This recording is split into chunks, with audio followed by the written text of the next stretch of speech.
Hey Andrew, so how do I get like a six-pack quick? What's the fastest way to get a six-pack? Why does it have to be quick? Why does it have to be easy? Why do you think life is all quick and easy? Why can't it be hard and difficult? Why can't you suffer? Because suffering is what gives it value. If everyone had a six-pack and it was quick and easy, then it wouldn't be valuable, would it? If everyone walked around with a six-pack and they got it easily, then no one would give a shit. The whole point is that it's difficult to get. Value is linked to difficulty. If you want something that is valuable, you need something which is difficult to obtain. You shouldn't be thinking about quick and easy. You should be thinking about hard, suffering, pain, going through it. That's what you should be thinking about. This is going to be hard, but I'm going to do it anyway. Because when it is done, then everyone's going to know that I went through something difficult. Nobody, absolutely nobody, gives a fuck about you as much as you're going to have to give a fuck about yourself. Nobody cares about you as much as they need to care to fix your life. But nobody is going to come to your bed, drag you out of bed, drag you to a job, force you to work hard. You are never going to have any of the things you want if you do not get them yourself. The only person who's going to make me happy and live a life that I want to live is me. Nobody's going to do it for me. People say, Tate, what motivates you? And I find that I think that's a stupid question.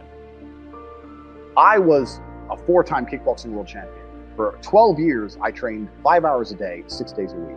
And I was motivated to train probably about 25% of the time. The rest of the time I went because I am disciplined. If I wake up and I'm unhappy, I will do the exact same things as if I am happy. I will go to the gym the same. I will work the same. How I feel has no impact on how I live my life. We're grown-ups and we have responsibilities and we have problems and we have pressure, and you don't necessarily have to be happy to perform, and happiness will come at the end of the performance anyway. But if your number one goal as a man, if your number one mission in life is just to be happy, that's going to be an extremely vaporous existence, and you're not going to be a man of substance. Your ability to deal with stress, the amount of stress you can deal with as an individual, is directly correlated to your success level. If you can deal with stress all day, you're going to be successful. If you collapse under stress, you're not going to be successful. There's no way to the top without stress involved. But there is a massive correlation between success in life and stress tolerance. The more stress you can tolerate, the better your life's going to be.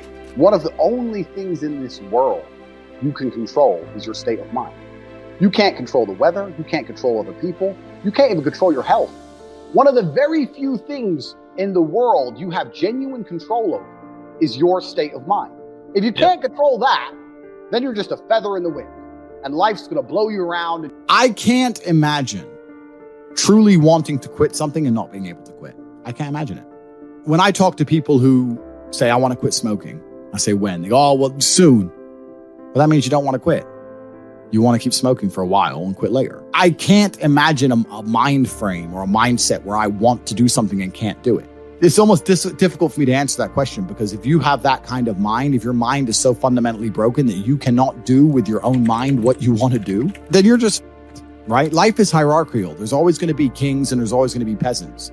If you have a mind that you can't control, then you're never going to be a king. You're going to be a peasant. That's your life. You have a peasant's life ahead of you, and that's your destiny. Enjoy.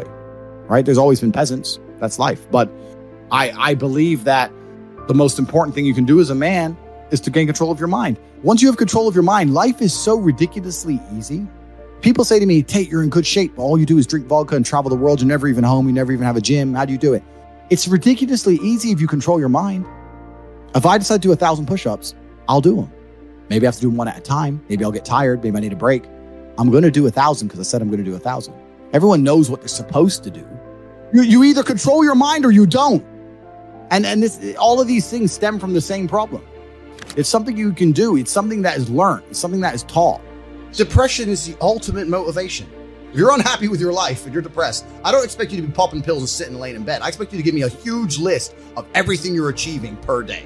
Depression's a fantastic motivation, but people are told the opposite. No, a lot of people's problems are all in their mind. And I'm not saying that mental conditions aren't real, because absolutely some are. But I try and explain to people, look, the only thing on the planet you have genuine control over is your state of mind. You can't control the weather. You can't control anything. The only thing you can affect in genuine real time is how you feel in your head.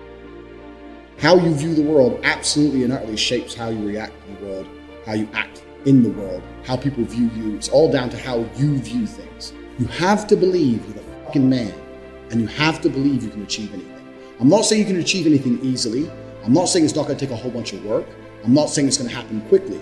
But you have to believe you can achieve anything. When I tell people that you are the sum of the 5 people you spend the most time with, everyone agrees. They go, yeah, that's probably true. And then they continue to hang around with people who they don't want to be. Why? There has to be a point where you sit and go, okay, you're my friends, et cetera, et cetera. I love you guys. Yeah, we can talk, whatever. But I'm on a different life path. You have to leave some people behind. If you were to come hang around with me and my crew, you would be self-conscious. And that self-consciousness would motivate you, or they would certainly instill the discipline required for you to change. You don't feel self-conscious amongst your peers. That's why you don't change. When I was broke, I couldn't sleep. And I say that, people laugh.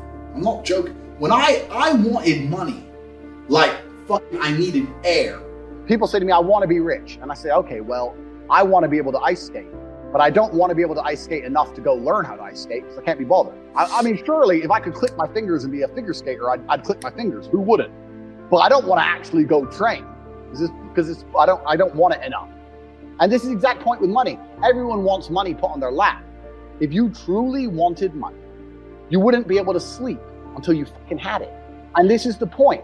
Because when I had nothing, I couldn't be distracted. You couldn't distract me from what I wanted. Life when you're young is a completely different experience to life when you're old. When you're older, your life quality seriously decreases, massively. So you have about 10 to 15, maybe 20 years to find a way to get rich and enjoy being rich. And you got to put it all together and you got to do it quick. You have to start saying, I want to take money. Because that's how you have to think. You don't make it, you take it. So you have to start talking that way. You got to take money. Is that money isn't real. Money is like water. Money never stays still. If you can find and identify a place where money is moving, if you can find a place where money is moving and stand in the way, then the money is vulnerable.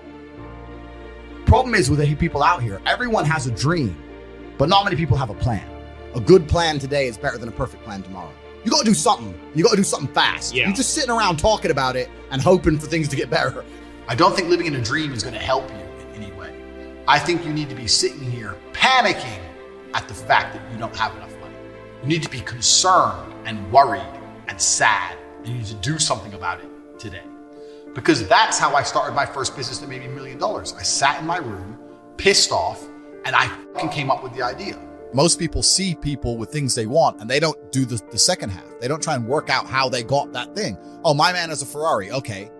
I wish I had a Ferrari. Okay. They don't sit there and go for an hour. How did he get a Ferrari?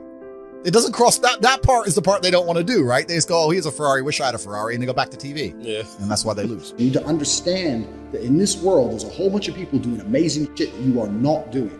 And that needs to piss you off. Because if it pisses you off, you become motivated all of a sudden.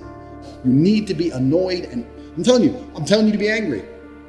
Anger is a fantastic force. You take that anger and you direct it in the correct direction.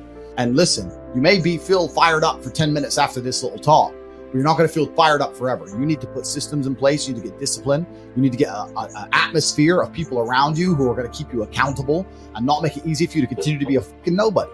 And then you're going to fix your life. Otherwise, you're going to stay a nobody.